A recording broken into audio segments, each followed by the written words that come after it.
Hey, mighty Rough Rider 11th graders, it's Mr. Schallert, your reading and testing nerd. And today we're going to start talking about the SBAC. You got a few weeks before the test, and you're going to get a chance to practice. You'll get some strategies, you'll get comfortable with the platform and the types of questions, and then you're going to take a quiz for every one of these sessions, and we'll see how you're doing. As you may know, the SBAC is given to all 11th grade students in the state of California in the spring of junior year. And the EAP, which is Early Assessment Program, is one way colleges can figure out if you are ready. We're going to test in April, but your ELA and math teachers will share that information with you. You can score a 4, a 3, a 2, or a 1 on the test. And if you get a 4 or a 3, you are going to get a grade bump in your English class. And if you do it in math, for your math class as well, you'll see your teacher for details. But that's going to be your goal. So if you go to Schoology assignments, you'll find everything you need. I'd like to actually have you go there now because I want to just click on this. We're going to be working with this particular reading today.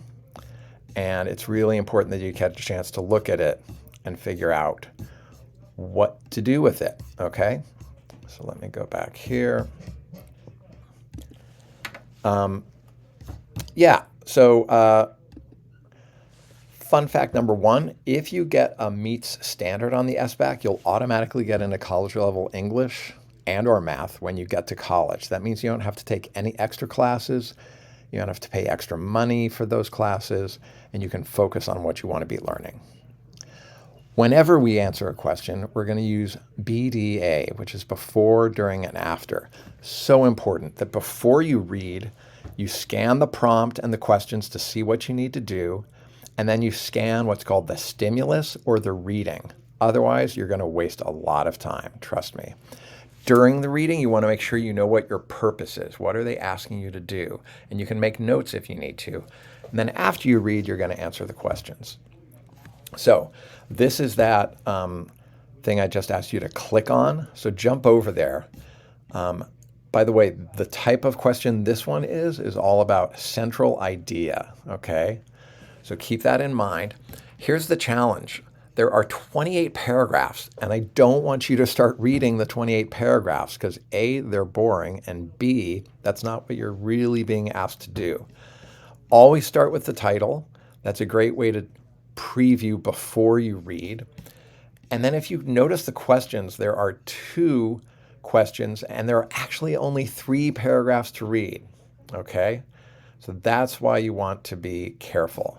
And it gives you a question, a purpose for your reading. What's the central idea?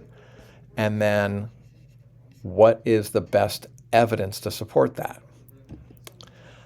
During, like I said, you want to keep track of what's asking you to do. Hey, what's the central idea of this section? Again, they only give you 3 paragraphs to worry about, so you don't need the other 25 paragraphs. And then where can you get the best evidence? What's the best evidence to support the central idea?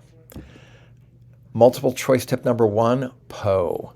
Like Edgar, well, not like Edgar Allan, that dude, the original Goth. He wrote The Raven. If you've never seen the Simpsons episode, you should watch it. But Poe means process of elimination. There's almost always going to be a really lame answer, like a not so smart answer, like Patrick from SpongeBob. You can always get rid of that one. And then if you have to guess, you get it down to 2 choices, then it's a 50-50 guess as opposed to just randomly guessing. There is a tool on the test to help you eliminate wrong answers.